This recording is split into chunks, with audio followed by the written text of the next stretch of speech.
Bueno, pues ahora vamos a pasar a una mesa que a mí me encanta, que luego pues, ya no podía estar acá porque ya la habíamos pasado al programa de los pasos de la semana y que le había tocado a Arturo, a Alejandro, a Camilo y ahora me toca a mí, Luciana, y a ti. Y a mí.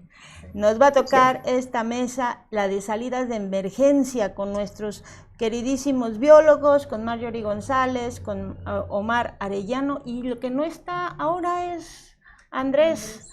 ¿Dónde está Andrés, chicos? Bienvenidos hoy a los pasos de la Creo semana. sí, creo que ¿Dónde se dejaron a iba de práctica de Andrés? campo o algo así, ¿no? ¿Se iba de práctica de campo? Me parece que sí anda en sus cosas de biólogo. En sus cosas de biólogo. Eso es bueno siempre que exista. A mí me gustaría andar en mis cosas de bióloga. Pero bueno, no se puede todos los días, me tengo que conformar con tratar de identificar qué número qué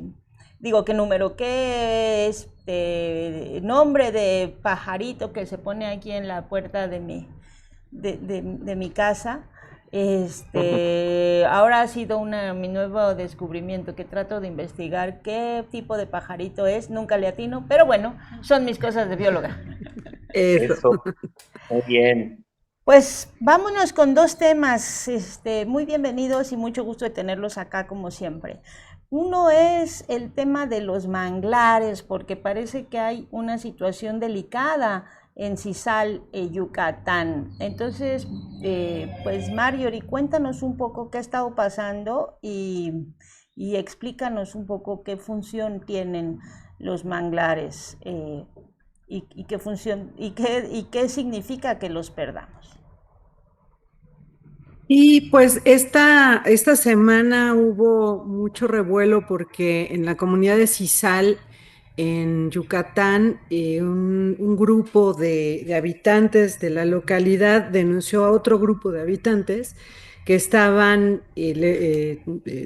metiendo trascabos en el manglar, en una zona costera, que además es zona federal, porque todas las costas mexicanas son zona federal, y estaban levantando el manglar. Entonces, pues fue muy, muy grave, porque después hubo un enfrentamiento con la policía por parte de quienes estaban queriendo, bueno, pues notificar, ¿no? Ese bosque de manglar, y ya hay 20 personas presas y pues sí hubo un diálogo posterior con las comunidades, con las autoridades, porque algunos habitantes lo que están exponiendo es que hay un problema de vivienda, pero al mismo tiempo pues ya hay un conflicto comunitario porque también hay habitantes que lo que denuncian es que esta lotificación no es para vivienda local. Para empezar, no puede construirse en la zona, es zona federal. El mangle son especies que deben conservarse. Estas plantas son especies en peligro y por lo tanto es obligatoria su conservación, sino que además hay una presión muy grande en todo Yucatán por desarrollos inmobiliarios multimillonarios, ¿no? Que en realidad no son para los habitantes de Yucatán, sino muchas veces para extranjeros, para grandes hoteleros. Son desarrollos inmobiliarios que más bien están enfocados en la especulación. Y que, bueno, entre otras cosas, están estos videos de un actor de Televisa, Sebastián Rulli, mostrando qué bonito está quedando toda una zona devastada de Yucatán. No sabemos si él es accionista o nada más se presta por una módica o gratuitamente, se me haría raro, a hacer este tipo de comerciales. Entonces, ¿cuál es el problema con que se quiten los manglares y por qué están tan protegidos en nuestras leyes? Los manglares son importantísimos, son un ecosistema súper valioso, y México es el cuarto lugar donde hay más mangle en el mundo, después de Brasil, Indonesia y Australia. Los manglares en nuestro país hay 6 especies, hay sobre todo 4 especies, todas son especies protegidas. Y lo que ocurre en estos lugares es que es un tipo de entre bosque y humedal que le costó mucho trabajo a la naturaleza adaptarse porque está en esta zona de transición entre el mar y los ríos que vienen de las aguas continentales. Es una zona muy complicada para vivir si eres una plantita, porque está cambiando constantemente la salinidad y hay mucha sal. Entonces, eso no cualquier organismo lo soporta. Los manglares tienen muchas adaptaciones para poder aguantar. Entonces, algunos exudan sal por medio de las hojas. Además, ya ven que son estas plantas zanconas. Eso tiene que ver con que hay poco oxígeno en el agua. Y entonces la parte que queda expuesta fuera del agua respira y le pasa oxígeno al resto de la planta y sobre todo a la parte que queda inmersa, ¿no? Entonces es una adaptación muy difícil, y lo que permite que estas plantas estén ahí es que otros animales y las aves puedan llegar y habitar estas regiones. Entonces es importantísimo para las pesquerías de jaiba, de pámpano, de camarones en nuestro país. Allí también se les ha llamado cunas, ¿no? Las maternidades de las pesquerías. Sin estos ecosistemas, muchas especies que además son especies de valor comercial pierden su lugar de desove, el lugar donde están los juveniles, y las aves también. Hay muchas aves que habitan en los manglares. Quien haya paseado en un manglar, hay muchas comunidades que viven del ecoturismo porque es muy bonito ir a ver, sobre todo las aves, ¿no? Los pelícanos, las garzas. Hay una cantidad extraordinaria de aves en estos lugares. Y hay un cálculo de que una hectárea de manglar con todos estos servicios, bueno, y uno que es el más famoso, que es que nos protege contra los huracanes, aportan unos $100,000 por hectárea. Entonces, hay mucha discusión sobre los cálculos, pero pueden llegar hasta aportar estos $100,000 por hectárea por todos estos servicios que son insustituibles. No hay tecnología que sustituya a un manglar y menos frente a los huracanes. México tiene más o menos 770,000 hectáreas, pero en los últimos años se han perdido casi 2,000 hectáreas y hay toda esta presión tanto de las inmobiliarias, porque es el frente de playa, como de desarrollos agrícolas, y sobre todo de querer meter camaronicultura. Entonces, todo esto mete mucha presión y digamos, esta disputa entre ¿qué necesitamos más? Si el manglar que nos va a proteger de los huracanes o el negocio, pues en corto plazo, ¿no? De las inmobiliarias. Y justo eso es algo que desde la urbanidad no nos damos cuenta que está sucediendo, ¿no? Y cómo se articula la importancia de los manglares con nuestra vida en lo urbano, que a veces parece como no tener nada que ver. Y entonces las amenazas también se vuelven articuladoras hacia lo urbano y nos tienen que importar, ¿no? Y en ese sentido, te preguntaría, Omar, no solo que nos hables un poco más sobre estas amenazas hacia los manglares, sino el impacto también tanto de cuestiones de industria turística como de plaguicidas en las zonas agrícolas sobre los manglares, un poco abordar más ese tema. Sí, sí, muchas gracias. Pues bueno, primero que nada también para complementar lo que dijo Marjorie, los manglares en México están distribuidos no solamente en el Caribe, en la península de Yucatán, sino también están en Veracruz, en Sinaloa, en Nayarit, en Guerrero, en Chiapas y en Jalisco. Es decir, hay una franja de distribución que es una franja biogeográfica de estas especies. Entonces tenemos subespecies que están, bueno, poblaciones que están aisladas entre el Pacífico, el Golfo de México y el Caribe. Y llevamos 60 años investigando los manglares. Bueno, no nosotros, no, nuestros profesores. De hecho, pueden consultar los trabajos del doctor Rodolfo Dirso, de Ezequiel Escurra. En la página de la Conavio hay mucha información sobre los manglares. Y un artículo que me encontré hoy para esta plática, fíjense que con imágenes de fotografía aérea en 1971, la cobertura de manglar la cobertura de manglar en el país representaba el 0.7% del territorio nacional. Estamos hablando de 14.200 kilómetros cuadrados de puro mangle, con imágenes aéreas en 1971. De acuerdo con el dato o el último dato que encontré en Conavio, actualmente la cobertura es de 9.05 kilómetros cuadrados de mangle. O sea, lo que hemos perdido de mangle, y aún así estamos en un nivel muy importante. Por eso es tan importante protegerlo, no solamente es por el interés biológico que representan estas especies, por el ecosistema que mantienen, por la protección de la barrera coralina, de la línea de costa, de la acumulación de arena, de filtro de agua, o sea, una serie de servicios ecosistémicos que son importantes. Hay muchas presiones, o sea, se sabe muy claramente cuáles son las presiones a las que se enfrentan estos ecosistemas. Expansión urbana, que es la más fuerte actualmente, pero también la pesca, las especies exóticas, la alteración de la línea de costa a través de alteraciones, por ejemplo, de manejo de las dunas costeras, de la extracción de suelo, bueno, de arenas, las aguas residuales no tratadas, los sólidos desechos, muchas de las zonas en la península de Yucatán, en las islas donde todavía hay, bueno, donde está el mangle, y que no tienen buenos servicios de recolecta de basura, pues hay muchísima basura que termina en los mangles. Y una cosa que obviamente nos preocupa mucho, pues es la presencia de esas amenazas que no son fáciles de ver. Por ejemplo, los plaguicidas, los hidrocarburos, los metales pesados, los patógenos, los microorganismos como la E. coli, la salmonela.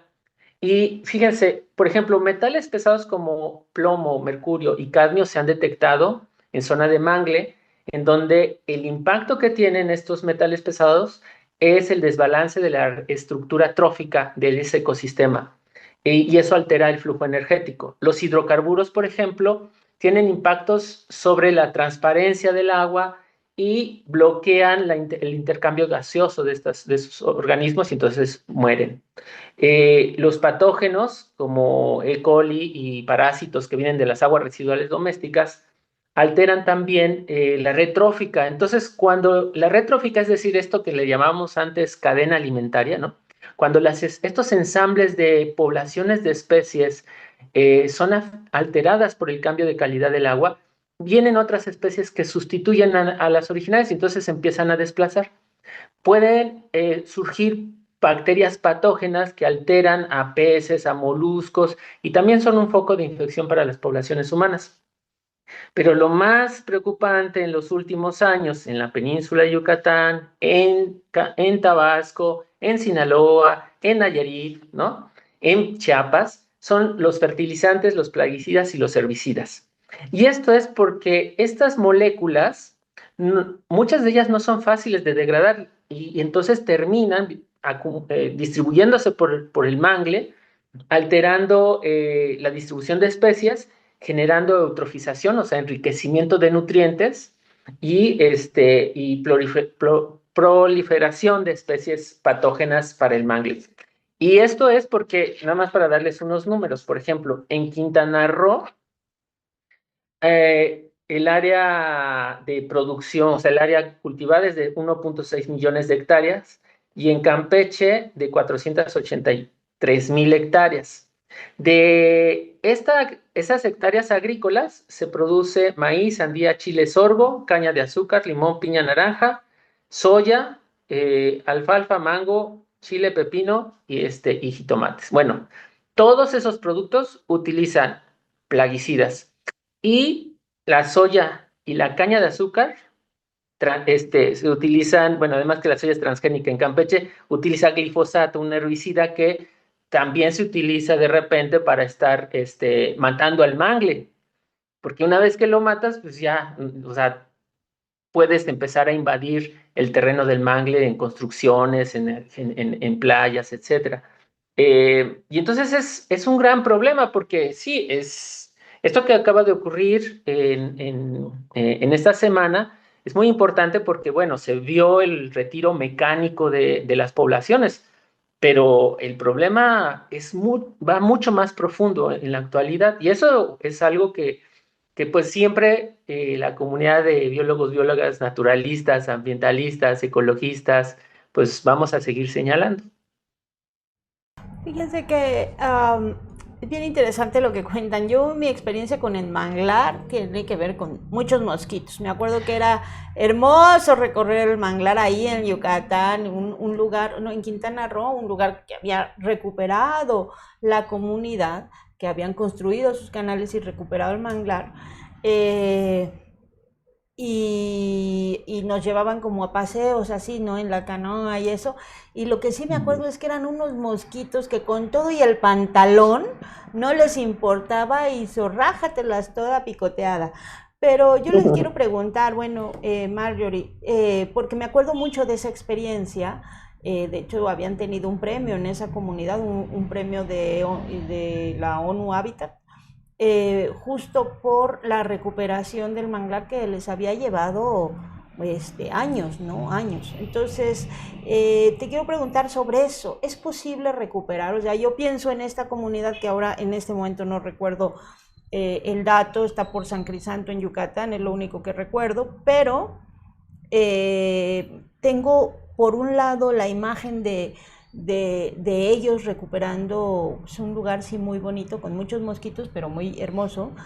Eh, y por otro lado, pues la destrucción y la devastación de Acapulco, donde sí, efectivamente se privilegió, como decías, el desarrollo hotelero, se acabó con los manglares y cuando vino el huracán nivel 5 pues no hubo absolutamente nada que detuviera esa devastación, ¿no?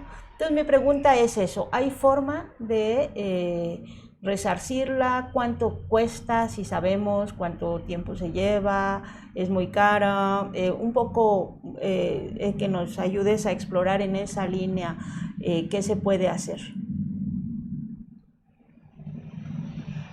Sí se pueden restaurar, ¿no? Y es carísimo. Es muy, muy caro. Se requiere además, sí se requieren conocimientos técnicos especializados. Se puede trabajar con las comunidades, pero sí necesitas gente que conozca además las especies locales y la dinámica local, porque por eso les explicaba todo ese rollo tan de bióloga, de las condiciones en las que crecen y de las que se han adaptado estas plantas, porque grandes cambios, por ejemplo, en la salinidad o en la cantidad de agua que llega a un lugar, entonces modifican el que se puede establecer el manglar. Entonces, por ejemplo, cuando hacen represas o cuando están haciendo puertos, eso puede modificar inmediatamente una zona de manglar si no llega suficiente agua. Entonces, sí se puede, hay experiencias y hay muchas comunidades que han entrado con mucho interés a recuperar, a restaurar manglares, pero para que se regenere una zona como estas 23,000 metros cuadrados, ¿no?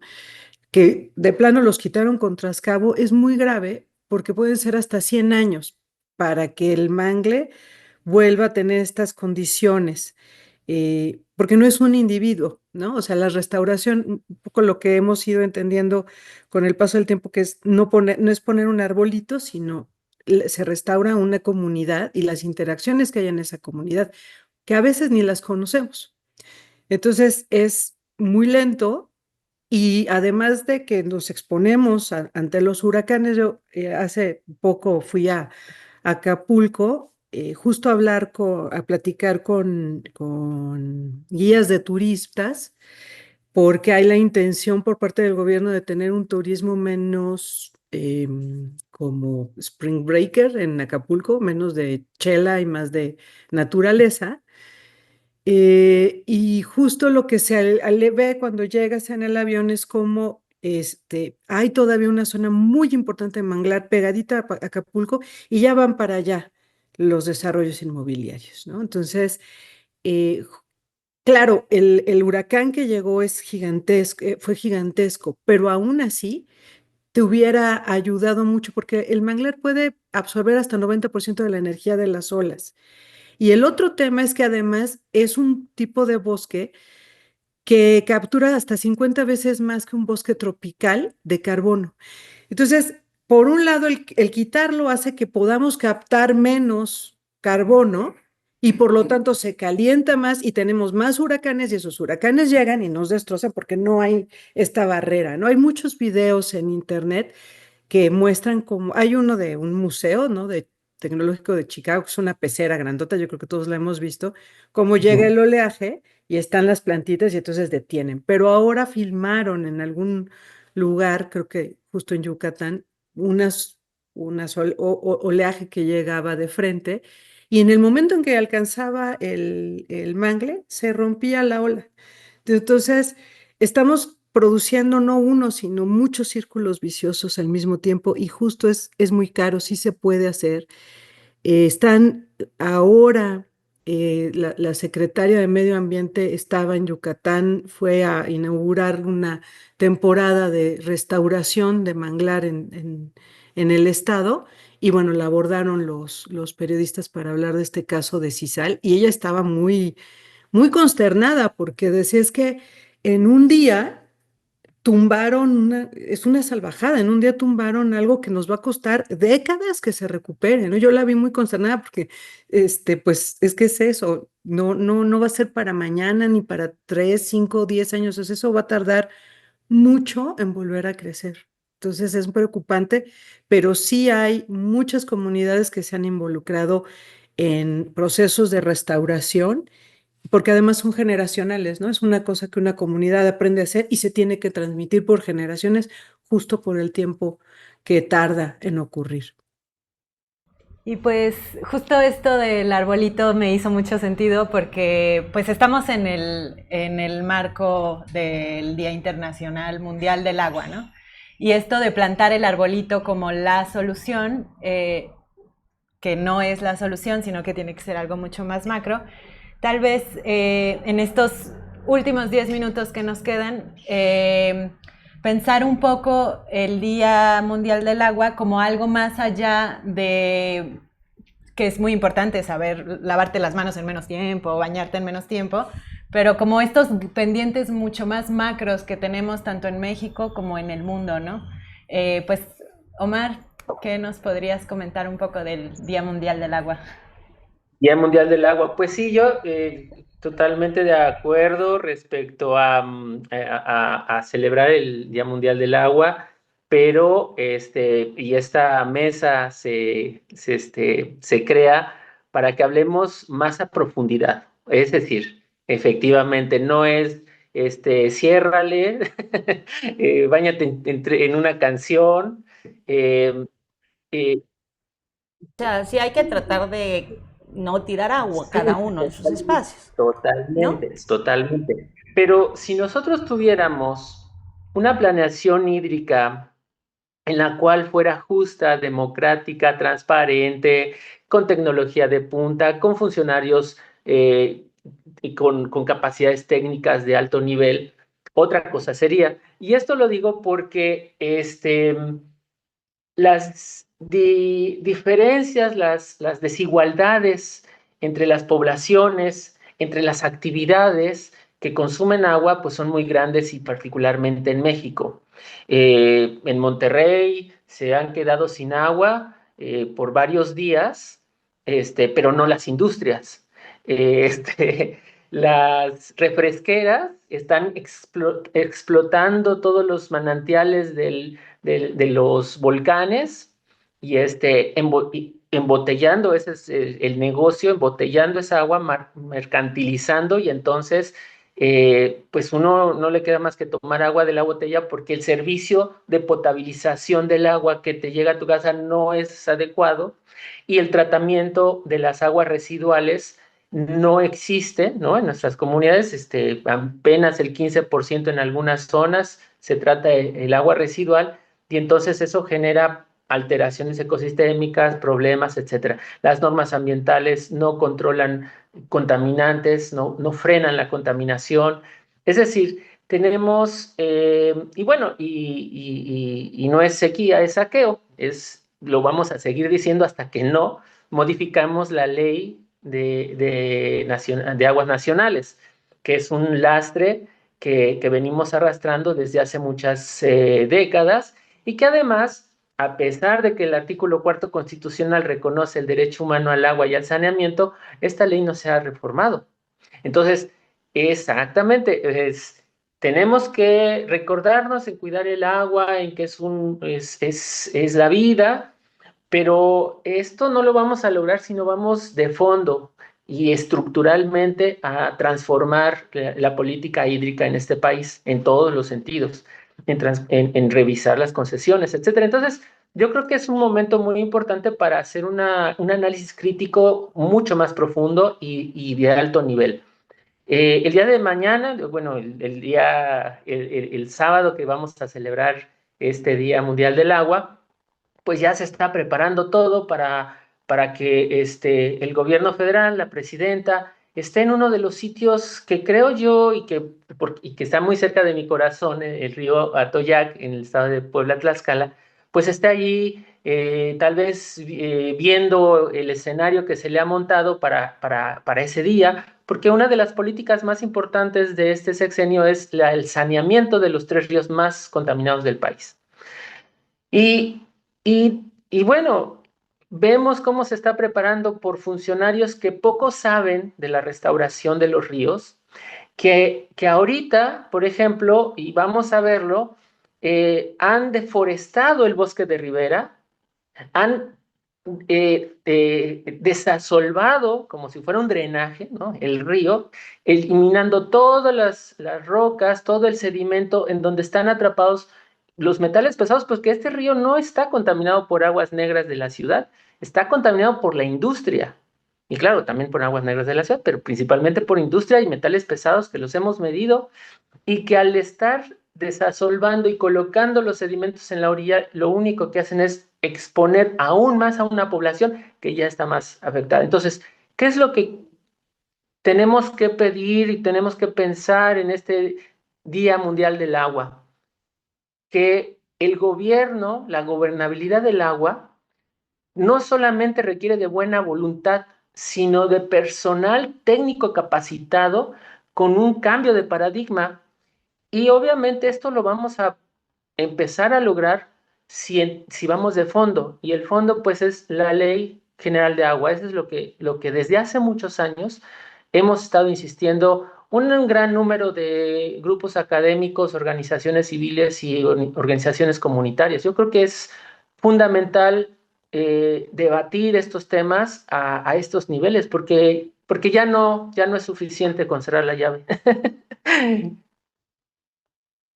Muy poco tiempo, estamos como siempre, esto de los tiempos es la tiranía del tiempo, decimos en el periodismo, pero yo quisiera, Marjorie, que nos digas en muy poco tiempo, cuáles son, en un par de minutos, cuáles son los principales retos que ves. Ya nos dice ahora Omar que el tema de la Ley General del Agua, ha habido muchas resistencias, no solo con la ley, sino en general, ¿no? Las industrias ocupan mucha agua para las cervezas, para las Coca-Colas, para las mezclillas, para la leche. Claro, eh, agronegocio. entonces ha habido mucha resistencia y hay un lobby muy fuerte detrás que impide que haya estos avances en las legislaciones, pero qué otros retos crees que tenemos enfrente así inmediatos?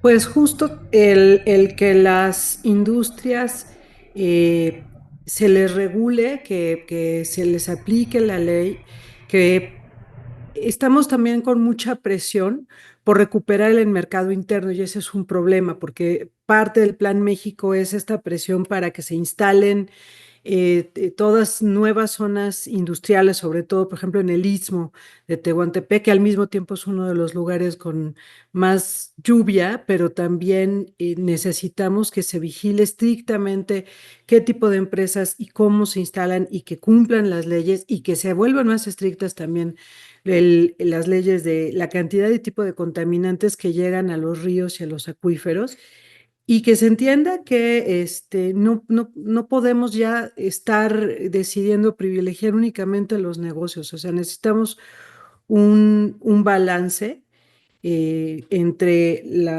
los requerimientos de tener mercado, de tener empleos, pero no nos pueden estar ya envenenando las empresas, ¿no? Ya se urge poner límites muy estrictos, porque además, por ejemplo, China ha empezado a tener este tipo de limitaciones, y ha demostrado que puede seguir desarrollando muchos de tener desarrollos industriales sin tener a su población y a sus ecosistemas envenenados. Entonces, eso es lo que más urge, y que las comunidades tengamos voz y voto en qué ocurre con el agua de nuestras comunidades, ¿no? Eso es lo súper urgente. Claro. Y tenemos un minutito más para alguna reflexión final, Omar, si quieres aportarnos una reflexión final.